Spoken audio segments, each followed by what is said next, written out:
નમસ્કાર દર્શક મિત્રો, આધુનિક કૃષિ જગતની માહિતીથી ભરપૂર એવા કૃષિ દર્શન કાર્યક્રમમાં આપ સર્વે મિત્રોનું હાર્દિક સ્વાગત કરીએ છીએ. આજે અમે જે વિષય ઉપર ચર્ચા કરવા જઈ રહ્યા છીએ તે છે બાગાયતી પાકોની નિકાસની તકો અંગે માર્ગદર્શન.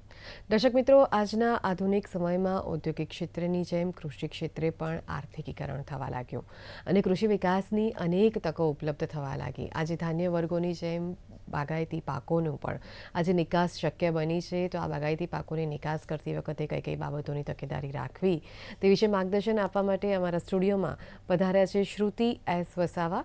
તેઓ મદદનીશ બાગાયત નિયામક તરીકે હોર્ટિકલ્ચર ડિપાર્ટમેન્ટ ગાંધીનગર ખાતે તેઓ ફરજ બજાવે છે. તો આવો આજના વિષયના સંદર્ભમાં તેમની પાસેથી વિશેષ માહિતી મેળવીએ. નમસ્કાર શ્રુતિબેન, ડીડી ગિરનારના સ્ટુડિયો અને કૃષિ દર્શન કાર્યક્રમમાં આપનું હાર્દિક સ્વાગત કરીએ છીએ. Thank you so much. આજનો કાર્યક્રમ ખેડૂત મિત્રો માટે ખૂબ મહત્વનો બની રહેશે અને તે પણ પાછી આપણે સાથે નિકાસને લગતી વાતો કરવા જઈ રહ્યા છે. ખૂબ મહત્વનો છે. તો સૌથી પહેલો એ થાય પ્રશ્ન કે બાગાયતી પાકો એટલે શું અને તે બાગાયતી પાકોમાં પણ નિકાસનું કેટલું મહત્વ રહેલું છે? શું કહેશો આ વિશે?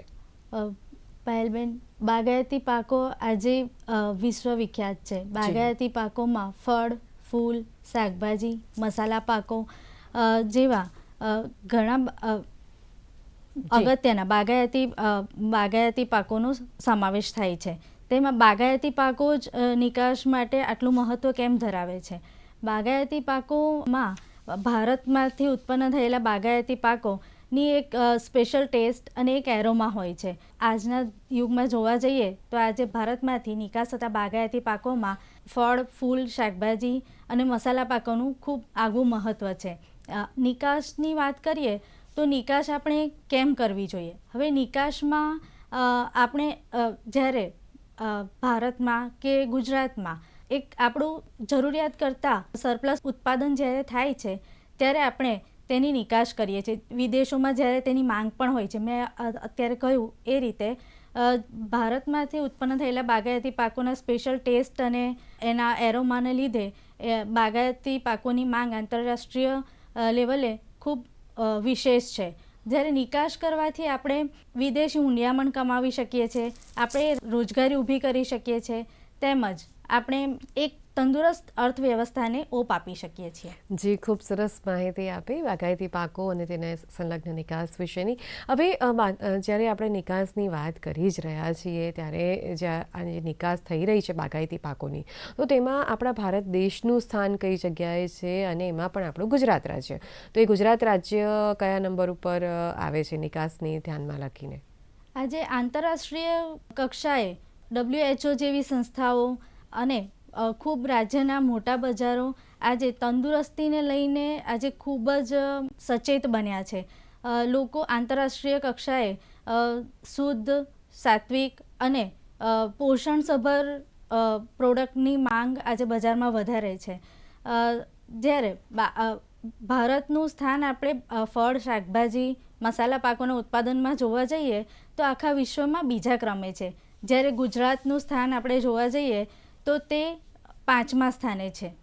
બરાબર, ખૂબ સરસ માહિતી આપી. હવે દેશ અને જે રાજ્યના જે મુખ્ય જે નિકાસને લગતી કોઈ મહત્ત્વની બાબતો હોય તો તે કઈ હોઈ શકે અને તેને સંલગ્ન જે પ્રોડક્ટ્સ હોય છે તો એ પ્રોડક્ટ્સ ક્યાંથી પ્રાપ્ત થતી હોય છે? બાગાયતી પાકોમાં ખાસ કરીને ભારતમાંથી ફળ પાકો જેવા કે કેરી, કેળા, પપૈયા, વુડ એપલ એટલે કે કોઠા, એવા ઘણા માઇનોર ક્રોપ્સ પણ આજે ભારતમાંથી નિકાસ થઈ રહ્યા છે.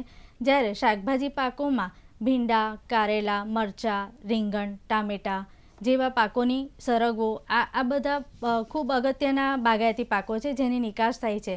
જ્યારે ભારતનું મસાલા પાકોમાં એક આગવું સ્થાન છે. મસાલા પાકોમાં જીરું, વરિયાળી, ઈસબગુલ અને બીજા અન્ય ઘણા પાકો ભારતમાંથી આજે નિકાસ થઈ રહ્યા છે. જી, એટલે એવું કહી શકાય કે બાગાયતી પાકોમાં માત્ર શાકભાજી પાકોનો સમાવેશ નથી થતો, પરંતુ તેને સંલગ્ન પૂરક વ્યવસાયો જેવા કે પ્રોસેસિંગ ફૂડ્સ હોય કે પલ્પ હોય કે તેમજ વિવિધ પ્રકારના મસાલાઓની પણ નિકાસને લગતી બાબતોનો સમાવેશ થાય છે. હા, આજે તાજા ફળ, ફૂલ, શાકભાજીની ઉપરાંત પ્રોસેસ્ડ પ્રોડક્ટ જેવી કે ડ્રાઈડ પાવડર્સ, પલ્પ, જામ, જેલી, ફ્રોઝન વેજીટેબલ્સ વગેરે જેવી ઘણી બધી પ્રોડક્ટ્સ આજે ભારતમાંથી નિકાસ થઈ રહી છે. જી, ખૂબ સરસ માહિતી આપી. ચોક્કસથી દર્શક મિત્રોને ઉપયોગી સાબિત થશે. હવે બાગાયતી પાકોના નિકાસ કરવા માટેના જે કોઈ ચોક્કસ તબક્કા હોય છે ખરા? હા, બાગાયતી પાકોના નિકાસમાં આપણે કુલ 3 તબક્કા મુખ્ય હોય છે. તેમાં આપણે બાગાયતી પાકોનું સૌપ્રથમ તો નિકાસલક્ષી ઉત્પાદન કરવું પડે છે. ત્યારબાદ નિકાસ માટેના ખૂબ અગત્યના દસ્તાવેજો એવા મેળવવા પડે છે. ત્યારબાદ આપણે એક્સપોર્ટ નો ઓર્ડર જે છે એ પ્રોક્યોર કરવો પડે છે. જી, ખૂબ સરસ મહત્ત્વની માહિતી આપી. દર્શક મિત્રો, શ્રુતિબેન ખૂબ સરસ મહત્ત્વની માહિતી આપી રહ્યા છે, પરંતુ અત્યારે સમય થયો છે નાનકડા વિરામનો. વિરામ બાદ ફરી પાછા મળીએ.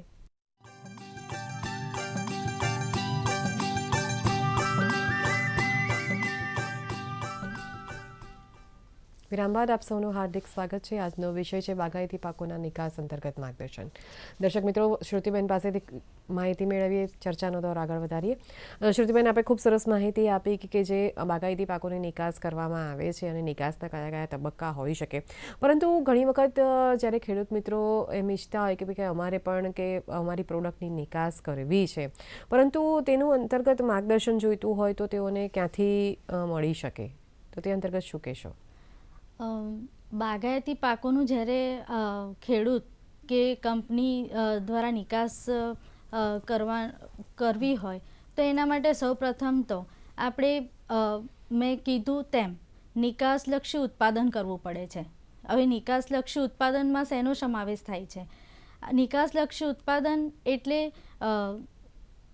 એગ્રીકલ્ચર યુનિવર્સિટી કે પછી અપેડા દ્વારા જે સ્ટાન્ડર્ડ્સ દેશ વિદેશમાં નિકાસ કરવા માટે નક્કી થયા છે એના માટેની એક પર્ટિક્યુલર આપણે પદ્ધતિ અપનાવીને એનું ઉત્પાદન કરવું પડે છે.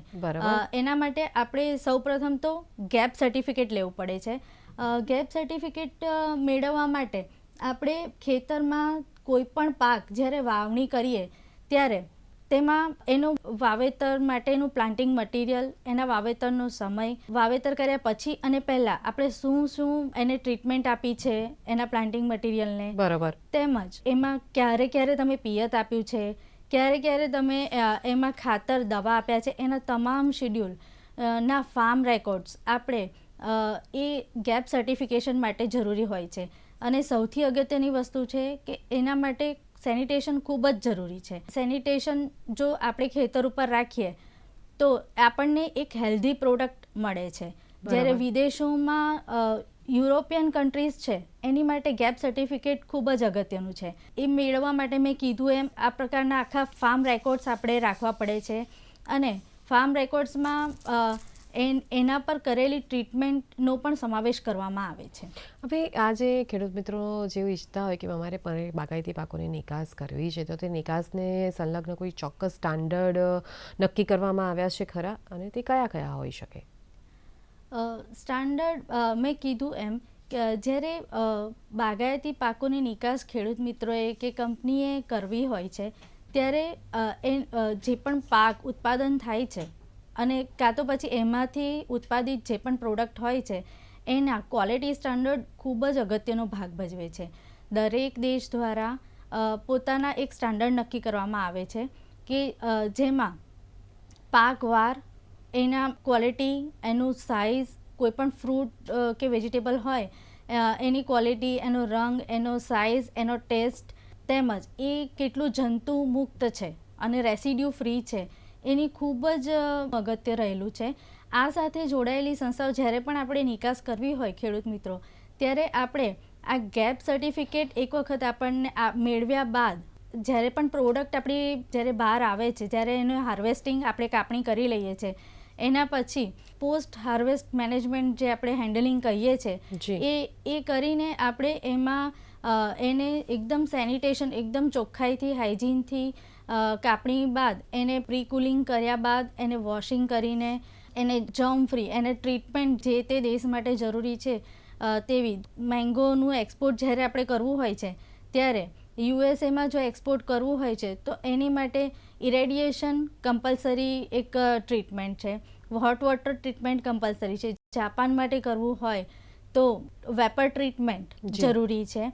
આ રીતની તમામ અપેડા જે આપણી એજન્સી છે ભારત સરકારની, તેના દ્વારા આપણા ક્વોલિટીના સ્ટાન્ડર્ડ્સ નક્કી કરવામાં આવ્યા છે. અને જ્યારે પ્રોસેસ્ડ પ્રોડક્ટ આપણે નિકાસ કરવી હોય તો એના માટે FSSAIનું સર્ટિફિકેશન અગત્યનું હોય છે. એટલે એવું કહી શકાય કે નિકાસ કરવા માટે તમારે કયા દેશમાં નિકાસ કરવી છે તે બાબતોનું ચોક્કસ ધ્યાન રાખવું જોઈએ, એ બાબત મહત્ત્વની ગણી શકાય. હા. જી મેમ, વધુ આગળ પ્રશ્ન એ થાય કે ખૂબ મહત્ત્વના પ્રશ્નો ઉપર આવીએ કે જે મિત્રોને પોતાની પ્રોડક્ટની નિકાસ કરવી છે તો તેઓએ કોઈ ચોક્કસ દસ્તાવેજો રજૂ કરવા પડે ખરા અને કોઈ ચોક્કસ પ્રોસિજરમાંથી પાસ આઉટ થવું પડે ખરું? હા, ચોક્કસ. જ્યારે આપણે વિદેશમાં નિકાસ કરીએ છીએ ત્યારે આપણે ઇમ્પોર્ટ એક્સપોર્ટ કોડ મેળવવો પડે છે. ત્યારબાદ એક્સપોર્ટ લાઇસન્સ મેળવવું પડે છે. તેમજ ગેપ સર્ટિફિકેશન આપણે મેળવવું પડે છે. ફાર્મ રજિસ્ટ્રેશન કરાવવું પડે છે. આ બધી અપેડાની વેબસાઇટ ઉપર ખેડૂત મિત્રો ઓનલાઈન તેને કરી શકે છે. ત્યારબાદ આપણે રજિસ્ટ્રેશન કમ મેમ્બરશિપ ફોર્મ પણ આપણે સર્ટિફિકેટ પણ આપણે લેવું પડે છે, જે ટ્રેડ પોલિસીઝના ઉપયોગ માટે આપણને મદદરૂપ થઈ શકે છે. તો તે માટેની કોઈ ચોક્કસ વેબસાઇટ હોય છે ખરી? અપેડાની વેબસાઇટ ઉપરથી આપણને ફાર્મર રજિસ્ટ્રેશન થઈ જાય છે. જ્યારે ડાયરેક્ટર ઓફ ફોરેન ટ્રેડમાંથી, ડાયરેક્ટર જનરલ ઓફ ફોરેન ટ્રેડમાંથી આપણને બાકીના નિકાસલક્ષી જે મેં દસ્તાવેજો કીધા એ આપણને ઓનલાઈન પ્રાપ્ત થઈ શકે છે. જી, ખૂબ સરસ મહત્ત્વની માહિતી આપી. ચોક્કસથી દર્શક મિત્રોને ઉપયોગી સાબિત થશે. હવે એ જે એક્સપોર્ટ ઓર્ડર પ્રોસેસિંગ જે હોય છે અને અમારા દર્શક મિત્રોને તેના વિશે સમજ આપવી હોય કે આ એક્સપોર્ટ પ્રોસેસિંગ શું છે, એક્સપોર્ટ ઓર્ડર પ્રોસેસિંગ એટલે શું અને તેમાં કઈ કઈ બાબતોનો સમાવેશ થાય છે, તો તે વિશે પણ માર્ગદર્શન જોઈતું હોય તો દર્શક મિત્રોને આપશો? ચોક્કસ પાયલબેન. જ્યારે પણ એક્સપોર્ટ ઓર્ડર આપણે પ્રોસેસિંગ કરીએ ત્યારે સૌથી પહેલાં તો આપણને વિદેશના જે પણ બાયર હોય તેના તરફથી એક ઓર્ડર કન્ફર્મેશન આવી જાય છે. ત્યારબાદ એનું પ્રોક્યોરમેન્ટ થાય છે. ત્યારબાદ આપણે જે પણ ગુડ્સ માટે કે જે પણ પ્રોડક્ટ માટે આપણને ઓર્ડર મળ્યો હોય છે તેનું પ્રોક્યોરમેન્ટ કરી એનો ક્વોલિટી કંટ્રોલ થાય છે. મેં કીધું એમ ક્વોલિટી કંટ્રોલ આપણો અપેડા અપ્રૂવડ પેક હાઉસ ઉપર થાય છે. તે પેક હાઉસ ઉપર ક્વોલિટી કંટ્રોલના સર્ટિફિકેટ્સ મળ્યા પછી કે આપણી પ્રોડક્ટ ડિસીઝ ફ્રી છે, હેલ્ધી છે, આ રીતના ક્વોલિટી કંટ્રોલના સર્ટિફિકેટ્સ મળ્યા બાદ ત્યારબાદ તેનું લેબલિંગ, પેકેજિંગ અને એનું માર્કેટિંગ થાય છે. ત્યારબાદ પ્રોડક્ટ જ્યારે ડિલિવર થઈ જાય છે વિદેશમાં ત્યારે એનું કસ્ટમ ક્લિયરન્સ થાય છે અને કસ્ટમ ક્લિયરન્સ થયા બાદ તેના ડોક્યુમેન્ટ્સ બધા બેંકમાં આપણે સબમિટ કર્યા બાદ તેનું રિયલાઇઝેશન આપણને, મતલબ એનું વળતર આપણને મળે છે. આ આખી પ્રોસિજરને આપણે એક્સપોર્ટ ઓર્ડર પ્રોસેસિંગ કહીએ છીએ. જી, ખૂબ સરસ મહત્ત્વની માહિતી આપી. દર્શક મિત્રો, શ્રુતિબેન ખૂબ સરસ મહત્ત્વની માહિતી આપી રહ્યા છે, પરંતુ અત્યારે સમય થયો છે નાનકડા વિરામનો. વિરામ બાદ ફરી પાછા મળીએ.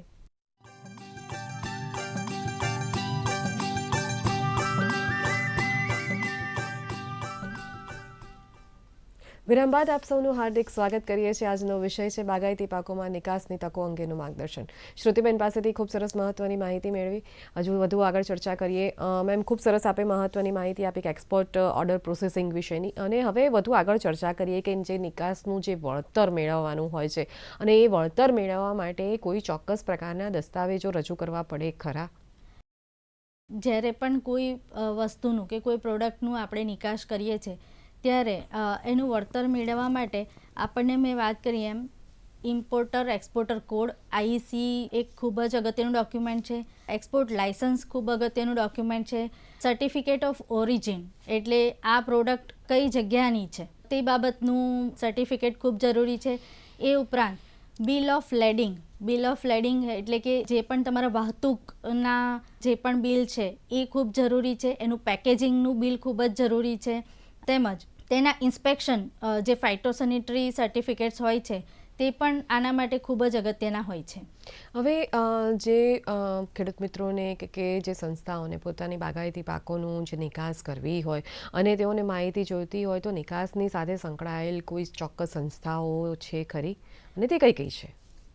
ભારતમાંથી જ્યારે આપણે કોઈ પણ પ્રોડક્ટ નિકાસ કરવી હોય તો એના માટે સ્પેશિયલી એગ્રીકલ્ચર પ્રોડક્ટ્સ માટે એગ્રીકલ્ચરને રિલેટેડ અને એના પ્રોસેસ્ડ આઇટમ્સને રિલેટેડ કોઈ પણ નિકાસ કરવી હોય તો સરકારી સંસ્થાઓ જેવી કે અપેડા છે, NPPO છે, FSSAI છે, આ સરકારી સંસ્થાઓ ખૂબ અગત્યનો ભાગ ભજવે છે.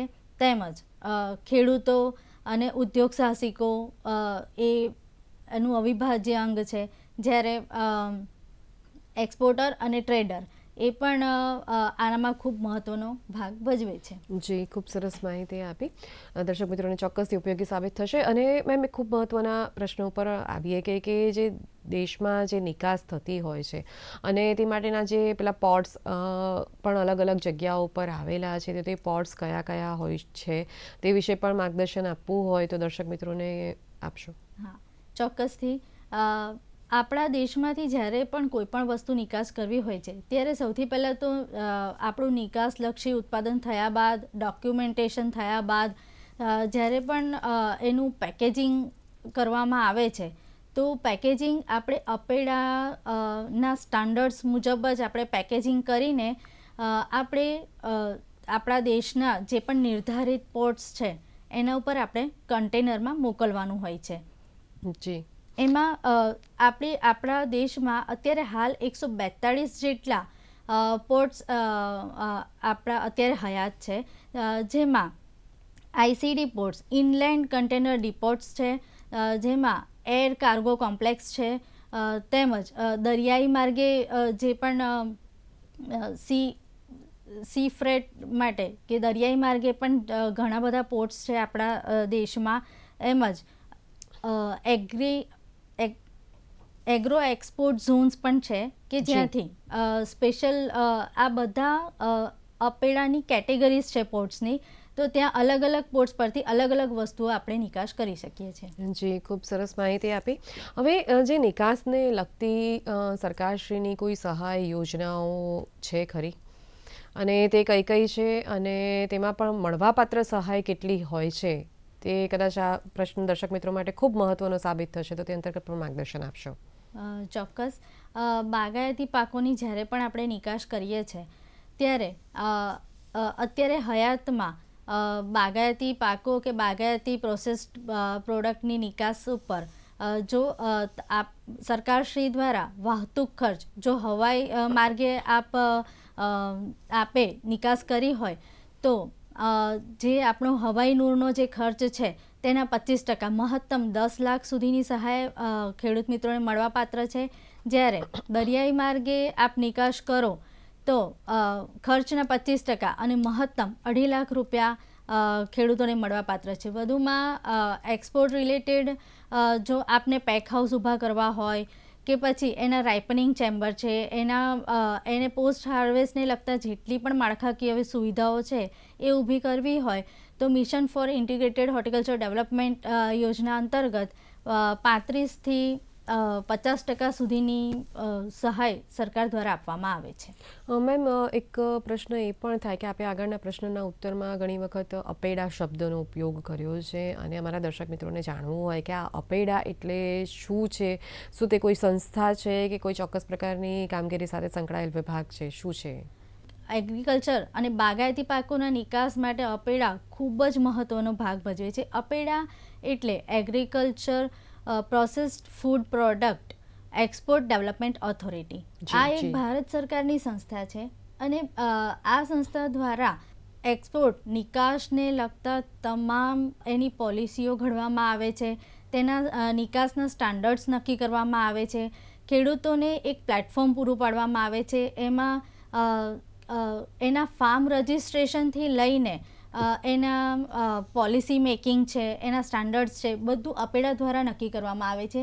અને અપેડા એક એવી સંસ્થા છે કે જેના વિશ્વાસને આધારે આપણને વિદેશના ઘણા બધા ઓર્ડર્સ આપણને મળી શકે છે. જી, ખૂબ સરસ માહિતી આપી. હવે મેમ, જેવી રીતે આપણે અપેડા વિશે પણ જણાવ્યું અને એવી રીતે એક્સપોર્ટ ઝોન કે જે એગ્રી એક્સપોર્ટ ઝોનની આપણે એમાં વાત કરીએ તો આ એગ્રી એક્સપોર્ટ ઝોન એટલે શું, અને ખેડૂત મિત્રો તેમજ વિક્રેતાઓને પણ આ વિશે માહિતી આપવી હોય તો શું આપી શકાય? એગ્રી એક્સપોર્ટ ઝોન્સ એટલે અપેડા દ્વારા એક સ્પેશિયલ જિયોગ્રાફિકલ એરિયા નક્કી કરવામાં આવ્યા હોય છે કે જેના આધારે નિકાસ આયાત કરનાર જે દેશ હોય છે તેઓને એક ગાઈડલાઈન મળે છે અને એક જગ્યા પ્રોપર મળે છે કે જેનાથી એ લોકો વિશ્વાસપૂર્ણ રીતે કોઈ પણ એગ્રીકલ્ચર પ્રોડક્ટ ત્યાંથી ખરીદી શકે છે. ધારો કે અત્યારે ગુજરાતમાં કેળના નિકાસ માટે નર્મદા, ભરૂચ આ બધા જિલ્લાઓ એગ્રી એક્સપોર્ટ ઝોનમાં આવી રહ્યા છે. જી, ખૂબ સરસ માહિતી આપી. હવે બાગાયતી પાકોની આપણે નિકાસની વાત કરી રહ્યા છીએ અને તે અંતર્ગત કોઈ નિષ્કર્ષ તારવવો હોય તો તે અંતર્ગત ટૂંકમાં આપ શું માહિતી આપશો? બાગાયતી પાકોની વાત કરીએ તો આજે બાગાયતી પાકોનું મહત્ત્વ ખૂબ જ વધ્યું છે, કેમ કે બાગાયતી પાકો આજે પોષણવર્ધક જે આપણા રૂઢિગત પાકો છે તેના કરતાં બાગાયતી પાકો વધારે પોષણવર્ધક છે, વધુ આવક આપે છે, તેમજ જે પોષણને લઈને જે આજે ઝુંબેશ ચાલી છે એમાં બાગાયતી પાકોનું પ્રોસેસિંગ કરીને આપણે ખૂબ સારું એવી નિકાસની તકો આપણે ઊભી કરી શકીએ છીએ. વધુમાં ભારતમાં એની ભૌગોલિક પરિસ્થિતિને ધ્યાને લઈને તેના આપણી આજુબાજુના દેશોનું ગલ્ફ કન્ટ્રીઝમાં આપણે એની નિકાસ પણ સારી રીતે કરીએ છીએ. બાગાયતી પાકોની લાક્ષણિકતાનો અને જો આપણે તંદુરસ્ત અને શુદ્ધ આપણે જો ફળ પાક આપીએ તો તેની નિકાસ આપણે ચોક્કસ આપણને ખૂબ સારું વળતર રળી આપે તેમ છે. જે વિષય ખૂબ રસપ્રદ છે, જેટલી ચર્ચા કરીએ તેટલી ઓછી પડે. આપ ડીડીગીનાના સ્ટુડિયો અને કૃષિ દર્શન કાર્યક્રમમાં પધાર્યા તે બદલ આપનો ખૂબ ખૂબ ધન્યવાદ. દર્શક મિત્રો, જોઈને શ્રુતિબેન વસાવાએ જે બાગાયતી પાકોની નિકાસને સંલગ્ન જે માહિતી આપી તે માહિતીનો ચોક્કસથી ઉપયોગ કરજો. આપ સૌની આર્થિક સુખાકારીમાં વધારો થાય તેવી જ અભ્યર્થના સાથે ફરી મળીશું નવી માહિતી નવા નિષ્ણાતની સાથે. ત્યાં સુધી પાયલને રજા આપશો. નમસ્કાર.